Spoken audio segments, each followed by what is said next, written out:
Schaumwetter, alles getan, alle Himmel.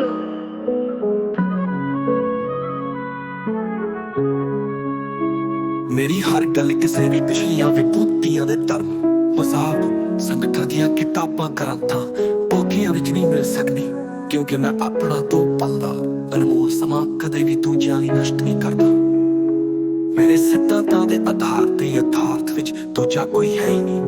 मेरे अनंत सुख अख दा भी स्थान नहीं है अते दूजा कुछ होण दा तात्पर्य भी नहीं है। लंबे समय दा कीता पलदा गैर चिंतन है अनमोल इंसान जन्म दे शरीर दी बुद्धि दी वरती तो हट के समझा।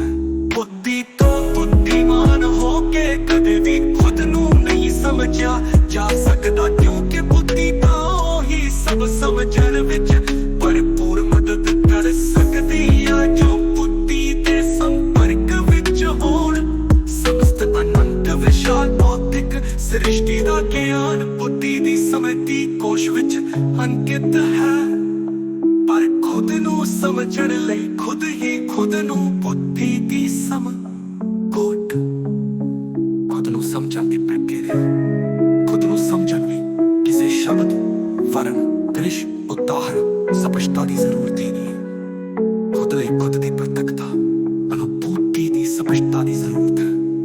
खुद नू समझण के पश्चात समस्त अस्थाई तत्वां तो निर्मित अनेक आयामां वाली अनंत विशाल भौतिक सृष्टि नू प्रत्यक्ष समझण वाला दृष्टिकोण ही बदल जाता है अते एक नवां सत्य सथाई ठहरा प्रत्यक्ष यथार्थ दा दृष्टिकोण हमेशा ਲਈ हो जाता है। ये सब परिवर्तन खुद ਲਈ समस्त अनंत विचार भौतिक सृष्टि शरीर बुद्धि प्रकृति दा अस्तित्व खत्म करने दे पश्चात होता है। ये तुरंत दोबारा साधारण व्यक्तिगत विच कदे आ ही नहीं सकता चाहे खुद भी करोड़ा यत्न प्रयत्न उपक्रम प्रयास कर लवे।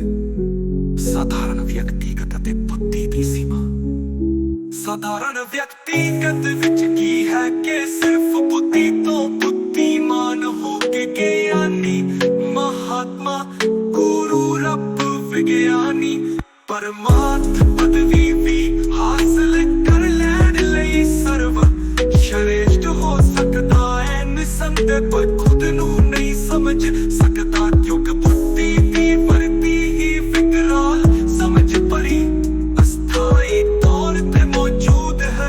सृष्टि विच खुद दी उपस्थिति दा कारण की है जो कुछ भी सर्वश्रेष्ठ इंसान समझ ध्यान नाल गंभीरता नाल कर रहा है वही सबता सृष्टि दियां समस्त प्रजातियां बड़ी सरलता नाल कर रहियां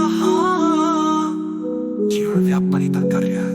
हर जीव इंसान प्रजाति समेत कीमतवर इंसान प्रजाति को सर्वश्रेष्ठता दी पदवी दा